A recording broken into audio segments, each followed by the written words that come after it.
নিজৰ পিনি টানি ল'বলৈ বহুতো কাম কৰিব পাৰে আৰু মই ভাবোঁ যেহেতু UPPL BJP ষ্টেটৰ আৰু কাউন্সিলতো গভৰ্ণমেণ্ট আছে এই সুযোগটো তেখেতসকলে ব্যৱহাৰ কৰিছে আৰু ভুলক্ৰমে আমাৰ ৰাইজে তেখেতসকলৰ ভুল যিটো প্ৰতিশ্ৰুতি মিছা প্ৰতিশ্ৰুতি এইটো আকৌ দ্বিতীয়বাৰৰ কাৰণে 2020 চনৰ প্ৰথম এই ভুলটো কৰিলে আকৌ এইবাৰ বহুতো আমাৰ BTC বাকীয়ে এই মিছা প্ৰতিশ্ৰুতিৰ প্ৰতি সঁচা বুলি ভাবিছে আৰু ইয়াৰ কাৰণে তেখেতসকলক বহুতো মানুহে ভোট দিছে আগন্তুক দিনত তেখেতসকলে বুজিব পাৰিব আৰু সেই সময়টো আমি ৰখি থাকিম এতিয়া আপোনালোকৰ স্থিতি কেনেকৈ হ'ব ইণ্ডিয়া বা NDA কাৰোৰ লগত কেনেধৰণে থকাৰ কথা আমি এতিয়ালৈকে কোনো দলৰ লগত মিত্ৰতাত অহা নাই আমাৰ ইণ্টাৰেষ্ট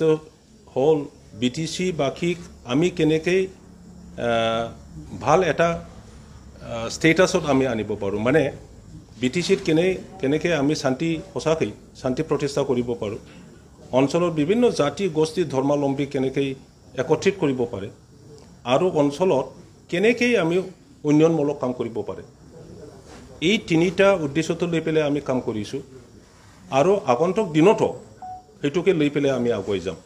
বিভিন্ন জাতি গোষ্ঠীৰ জাতীয় সমস্যা সমাধানৰ কথা আছে সেইবোৰ আগত থৈ পেলাই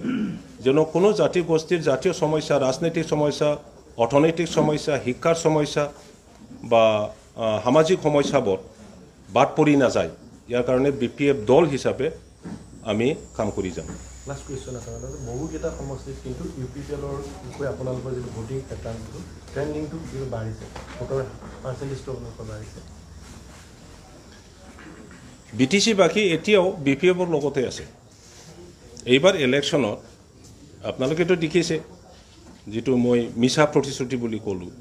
যে অৰুণোদয় যিটো ফৰ্ম বিলোৱা ইলেকশ্যনত আগত